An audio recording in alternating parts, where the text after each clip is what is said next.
dia a todos. É com imensa alegria e com grande honra que me apresento nessa manhã de domingo aos nossos queridos irmãos da Sociedade Espírita Cristã Vinha de Luz.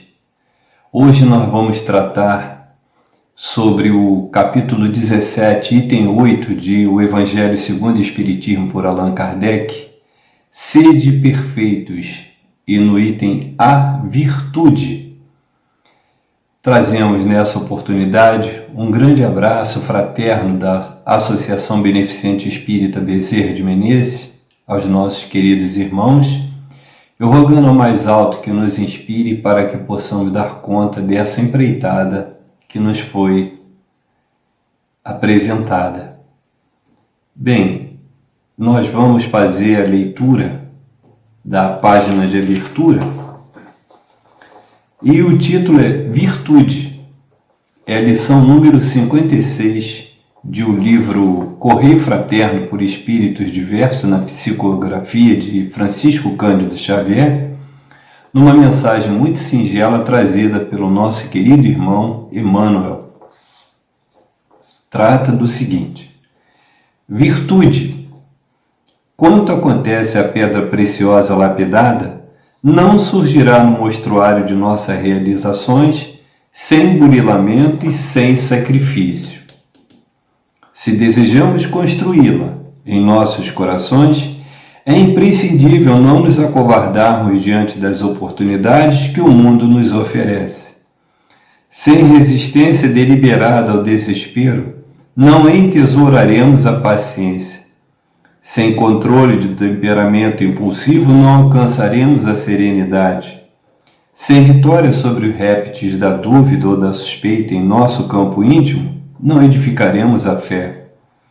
Sem renúncia, não experimentaremos o amor puro. Sem gentileza, não asilaremos a bondade.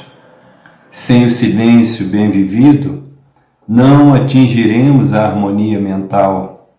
Sem espírito de serviço em favor dos semelhantes, não criaremos os valores da simpatia.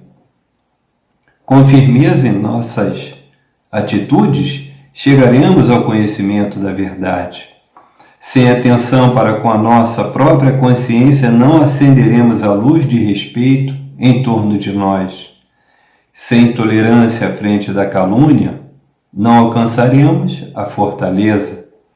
Sem boa vontade, inutilmente apelaremos para o entendimento e para a união.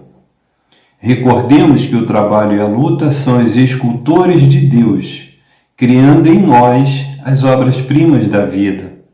Quem pretende, porém, a fuga e o repouso em débitos, certamente desistirá, por tempo indefinido do esforço do aprimoramento, transformando-se em sombra entre as sombras da estagnação e da morte.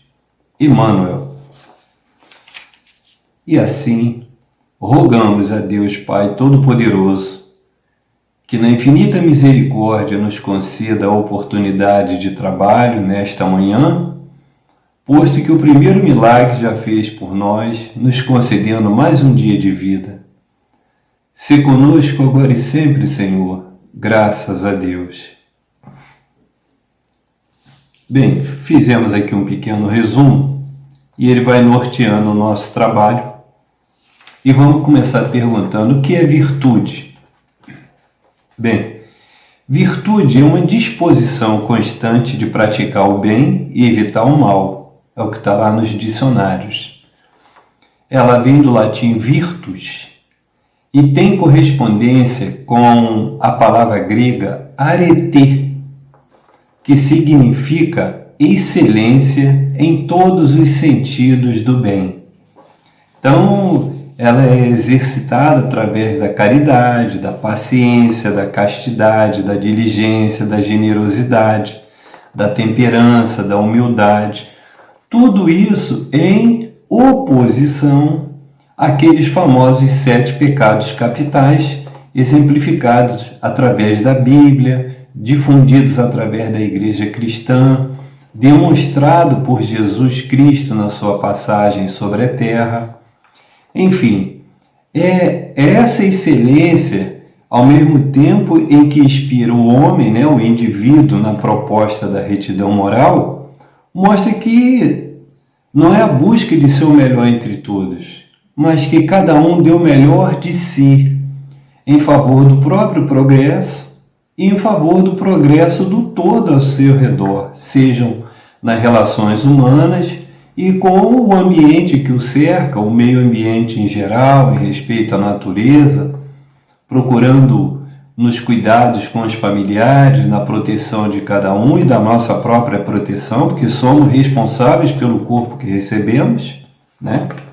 E por esse raciocínio, Sócrates, Platão, Aristóteles, a seu modo e no tempo predito por Jesus, ampliaram e exemplificaram na Grécia, desde a Grécia Antiga, na verdade, as ideias precursoras do cristianismo, né? E mais tarde do que viria a ser o Espiritismo, trazido até nós, materializado até nós, através de Allan Kardec, trazendo essa doutrina maravilhosa do mais alto, que serve como um norteador até os dias de hoje para a conduta que nós escolhemos. É o livre-arbítrio que nos trouxe até aqui.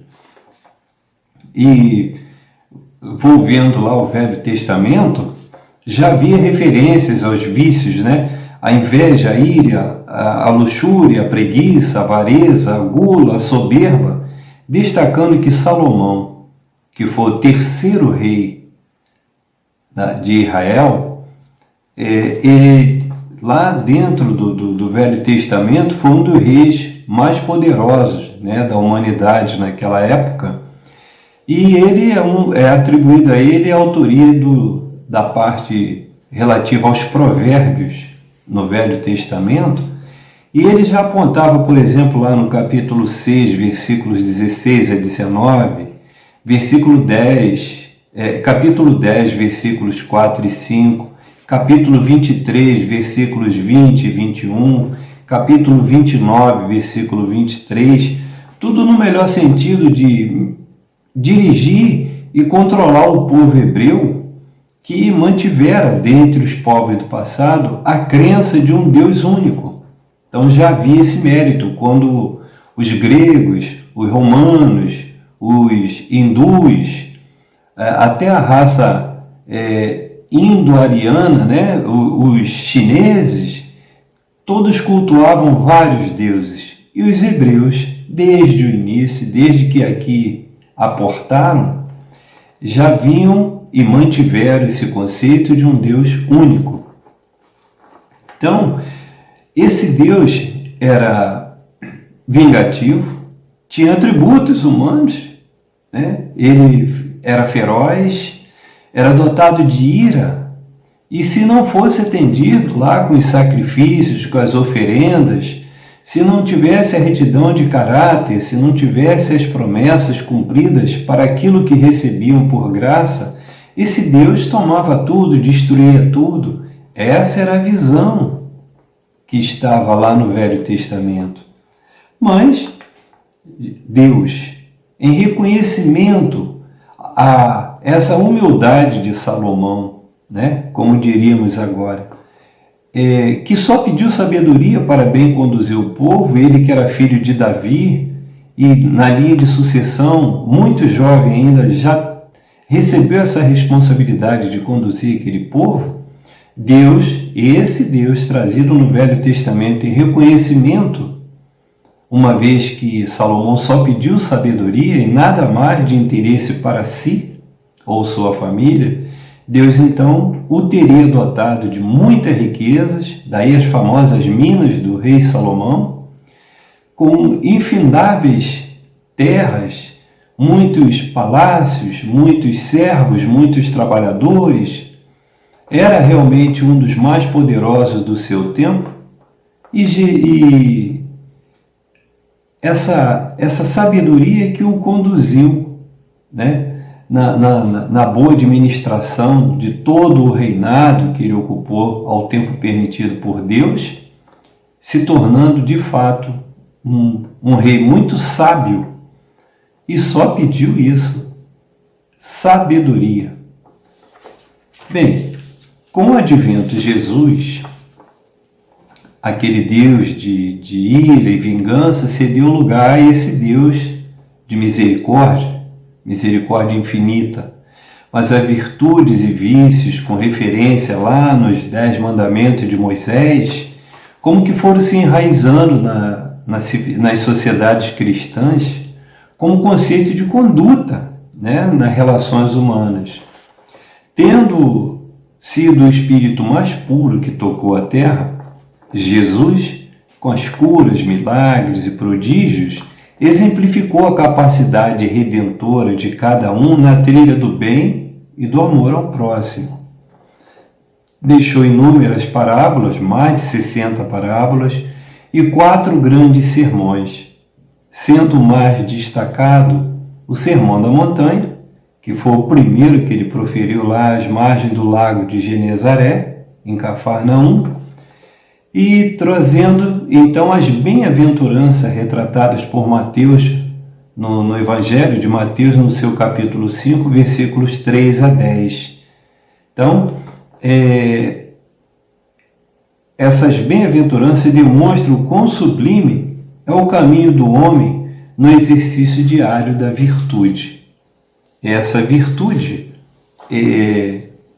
foi trazida, orientada, explicada, exemplificada por Jesus Cristo, e um dia Jesus partiu daquilo que se poderia chamar matéria, mas ele é o governador da terra, nos protege, nos envolve, nos antecedeu e vai continuar além da gente, porque ele participou inclusive da formação desse planeta que nos acolhe e que a gente maltrata.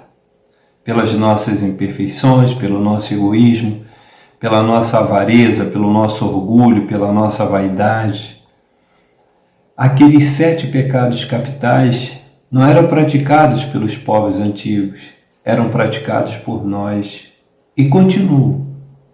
Hoje, felizmente, temos mais algum conhecimento que a esteira do tempo veio mostrando para nós, e nessas caminhadas de orbe em orbe, nós estamos conseguindo assimilar e já fazer alguma caridade. Mas é preciso muito mais para que essa virtude, trazida como conceito lá pelos gregos, na figura de Sócrates, Platão, Aristóteles, para ficar só nesses, que são os precursores de fato do conceito da alma que sobrevive ao corpo, do porvir, desse mundo intangível que foi demonstrado por Jesus, para que essas ideias de fato estejam em nosso coração e em nosso pensamento.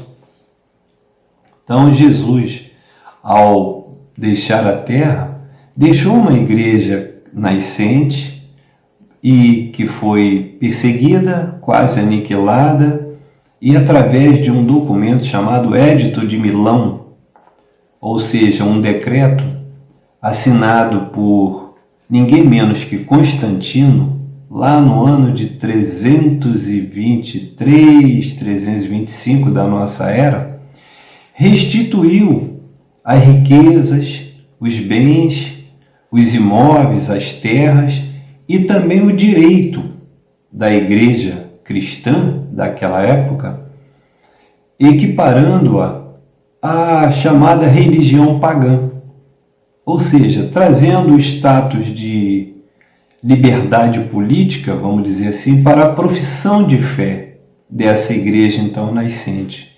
E essa igreja se expandiu, mas foi se desfigurando pelos seus cismas, pelos seus dogmas, pelas suas reformas, as suas cisões, os seus concílios, a Inquisição. E isso fez com que ela se fragmentasse, fossem surgindo outras seitas, fossem surgindo outros grupos religiosos, mas a ideia do Cristo continua. Essa maravilha que é Deus, essa misericórdia infinita para permitir a nossa evolução, com ascensões e quedas, continua. As lições que ficaram do que seria o conceito de virtude estão na nossa consciência. Tem lá a questão 621 de O Livro dos Espíritos, que informa que quando fomos criados, ainda espíritos, mesmo desprovidos da matéria, em nossa consciência lá estavam as leis de Deus. E com certeza, essas leis de Deus, eternas, perfeitas e imutáveis, abarcam um conjunto de virtudes. Antigamente eram inscrições rupestres, veio a tradição oral e a escrita somente surgiu na face da terra pelos registros que se tem, através dos sumérios, em torno de 3.700, 3.600 a.C. Bem, independentemente da forma como ela é exteriorizada, essa exemplificação da virtude vem passando de geração em geração e com certeza nós que hoje estamos aqui a falar sobre virtude, a comentar sobre as obras que espíritos maravilhosos que nos antecederam deixaram para nós apenas seguirmos a trilha, já está implícita em toda a humanidade, em todos os tempos. Bem, essa virtude é um conceito intrínseco e nasce em nossa consciência, mas não é um dom concedido pelo mais alto. Em verdade, é aquela igreja que veio trazendo, a igreja cristã nascente, que veio trazendo, tentando incutir, como se fosse um dom de Deus para alguns poucos aquinhoados, não é. Na realidade, esse conceito, como a gente falou, vem trazido lá na nossa criação, na nossa consciência. Sabemos de tudo, mas o véu do esquecimento a cada encarnação faz com que nós esqueçamos. Então estamos olvidando, estamos adiando essa necessidade de aprendizado, de avanço, de progresso moral e intelectual. Hoje bem sabemos que esse progresso não é harmônico, ele não é homogêneo. Uma hora a gente avança um pouquinho aqui, outra hora avança ali no outro campo, mas somente no dia em que tivermos o equilíbrio entre evolução moral e intelectual, previsto lá na questão 780 de O Livro dos Espíritos, é que nós teremos de fato a possibilidade dessa ascensão, de sairmos daqueles espíritos imperfeitos e chegarmos na perfeição. Então, o Evangelho de Jesus, o Evangelho dos 4 evangelistas que nos trouxeram aqui por escrito aquilo que Jesus exemplificou na prática do dia a dia, esse Evangelho trazido pela doutrina espírita, que é o Consolador prometido, materializado por Allan Kardec e tantos outros luminares, com as obras auxiliares, subsidiárias que vêm nos trazer a tradução do que seria realmente esse conhecimento, muito acima daquilo que nós nos consideramos, é que vai fazer com que consigamos evoluir nessa progressão esperada por Deus e exemplificada por Jesus, que veio o quê? Realçar, veio reafirmar, veio trazer para nós a lembrança de que o caminho é esse que ele exemplificou. Deu a vida em sacrifício pelos pecados da humanidade, mas mesmo assim, volta e meia, nós nos envolvemos em torno do nosso próprio umbigo e ainda nos descobrimos aferrados ao egoísmo, ao orgulho, à soberba, à vaidade, à luxúria, à gula, à avareza, à preguiça. Essa, então, talvez seja o flagelo da humanidade, porque, a par da intelectualidade que traz uma série de invenções, uma série de comodidades para o conforto do corpo, né, faz com que a gente, às vezes, acabe por deixar de lado essa necessidade de todos os dias estar diante de uma obra que traduz essa lei de Deus, que renove em nós esse exemplo do Cristo e que traga sempre para nós essa lembrança de que nós somos os artífices da construção da nossa obra. Não esqueçam, a cada um segundo as suas obras. Jesus já deixou a sentença. Então, a doutrina espírita, nesse papel, ela enumera, as questões lá em especial 893 a 899, no capítulo dedicado à perfeição moral, essa correlação entre virtudes e vícios. E no mesmo diapasão nós temos também as questões 253 a 259 de O Consolador, por Francisco Cândido Xavier, nas orientações de Emmanuel, que também mostram que a principal dessas virtudes é a caridade. Ainda fazemos muito pouco, já sabemos o que significa, já temos os efeitos do que significa a caridade quando ela é feita em nosso favor, mas nós temos que nos conscientizar do benefício, da plenitude, de quanto é sublime quando nós nos sentimos em casa ao final de mais um dia com a consciência do dever cumprido. E queira Deus que na nossa obra diária tenhamos pelo menos um gesto de caridade, material, intelectual, espiritual, social.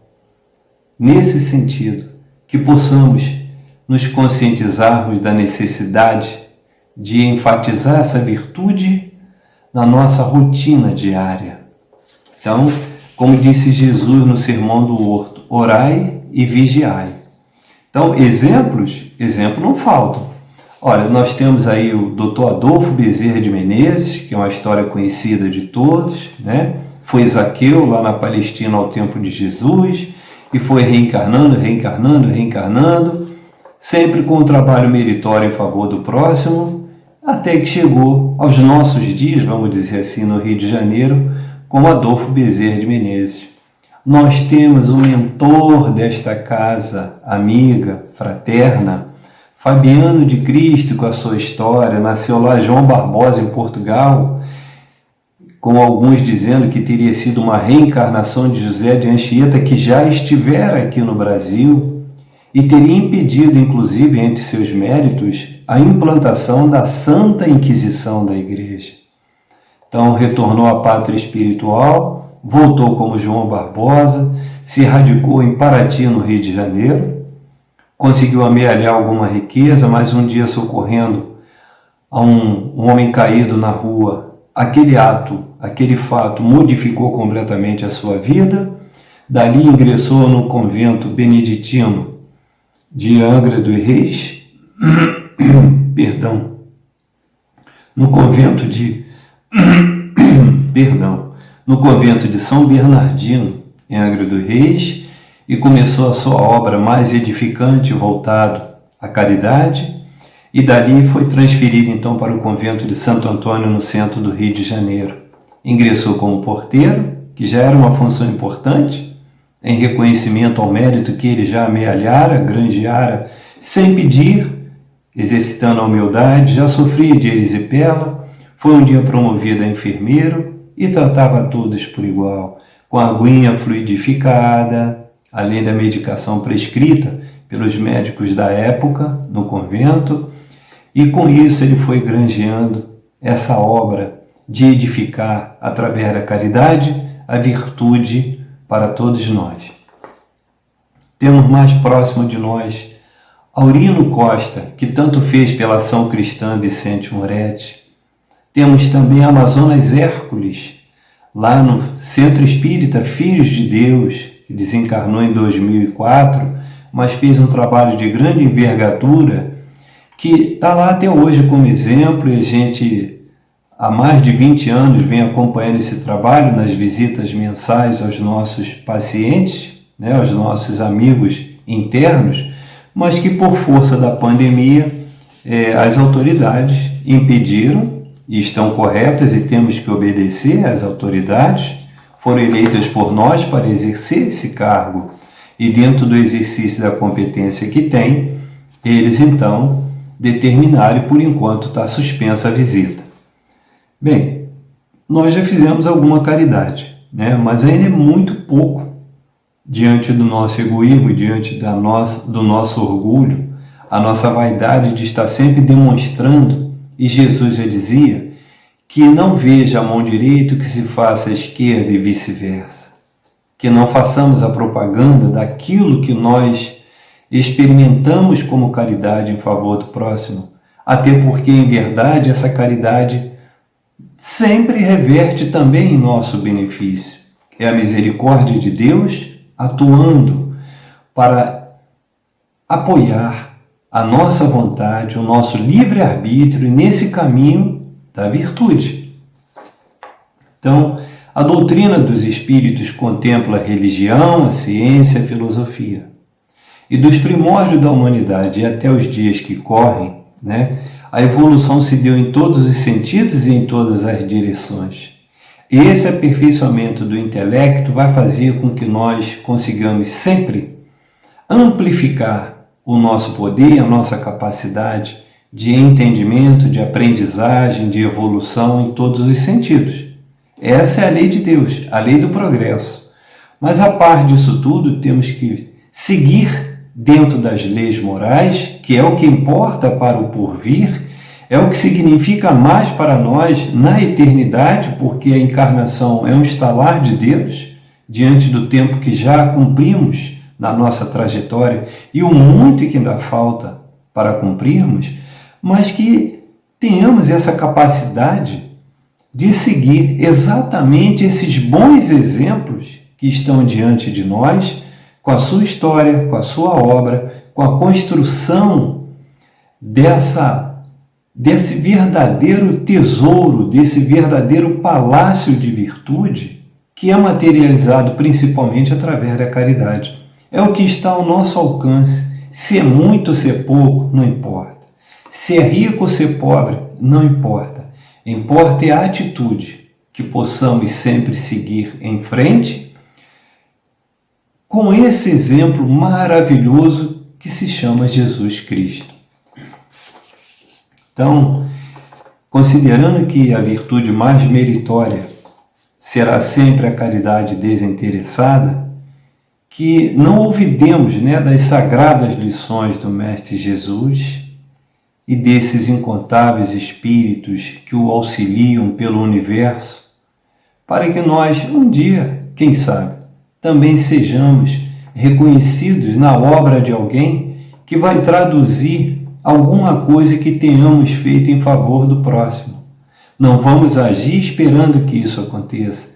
Esse reconhecimento é principalmente para a nossa consciência com o dever cumprido e principalmente pela onipresença, onisciência e onipotência de Deus, que vai reconhecer em nós hoje, como dito no Velho Testamento a respeito de Salomão e tantos outros, mas em especial esse que ficou registrado, a paciência de Jó, que também foi muito rico, muito poderoso, tudo perdeu e jamais levantou a voz para blasfemar contra Deus, Criador de tudo e de todas as coisas.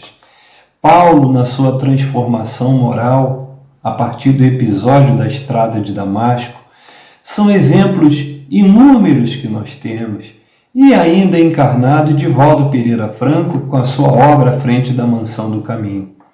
E as outras casas menores como as nossas, que estão aí na distribuição dos agasalhos, das cestas básicas, do socorro espiritual daqueles que batem à nossa porta, mesmo em tempos tão difíceis como os de hoje, mas que nos reserva sempre a oportunidade de crescimento moral quando nós conseguimos, através da palavra amiga, da lembrança para aquele que sofre dessa magnitude que se chama Jesus Cristo, e todos esses espíritos auxiliares que são os mentores de todas essas casas espíritas, como são também todos os santos na Igreja Católica e todos os líderes de todas as outras seitas, desde que voltados para o bem do próximo. Cuidemos, então, bem do outro hoje, para que não nos falte o outro que pode nos cuidar amanhã. Assim, agradecendo por essa oportunidade, renovo os votos de saúde e paz e que possamos em Jesus Cristo ter a inspiração maior para cultivarmos a virtude dentro de nós e, tanto quanto possível, que possamos transmitir pelo exemplo, mais do que palavras, essa virtude chamada caridade. Todas as outras são importantes. Nós vamos lapidando dentro de nós, utilizando o nosso intelecto, mas, acima de tudo, tendo a convicção de que as leis de Deus em nossa consciência é que serão a mola propulsora para motivar o nosso coração e o nosso pensamento na direção da nossa própria evolução e de todos aqueles que nos cercam. Então, que Jesus, esse abnegado mestre, médico dos médicos, filósofo dos filósofos, psicólogo dos psicólogos, psiquiatra dos psiquiatras, esse irmão maior de todos os irmãos da humanidade, continue nos inspirando, continue intuindo a tantos outros espíritos auxiliares que vão nos auxiliar por sua vez, para que não olvidemos dessa bondade infinita de Deus, que não nos percamos nas delícias, nos prazeres, na matéria do mundo, em detrimento de levar adiante tudo aquilo que Deus espera de nós. Obrigado, Senhor, por mais uma tarefa cumprida. Obrigado, Senhor, por esses irmãos abnegados que, junto conosco, ombreiam na busca da evolução moral, intelectual, espiritual e que, nas oportunidades que se apresentem, tenhamos a coragem de olhar para aquele que segue ombro a ombro conosco em condições mais vulneráveis e que as oportunidades de crescimento através da virtude da caridade possam, enfim, fazer de nós merecedores dessa elevação e dessa perfeição tão sonhada por todos nós. Se conosco agora e sempre, Senhor, graças a Deus. E a todos vocês, nossos irmãos queridos, de fé raciocinada, ficam aqui os votos de uma excelente semana e que as oportunidades de materializar essa virtude não nos faltem, que permaneça em nós o equilíbrio, a fraternidade, a solidariedade e, acima de tudo, essa vontade de servir a Deus. Muito obrigado, um abraço e até uma próxima oportunidade, se Deus quiser.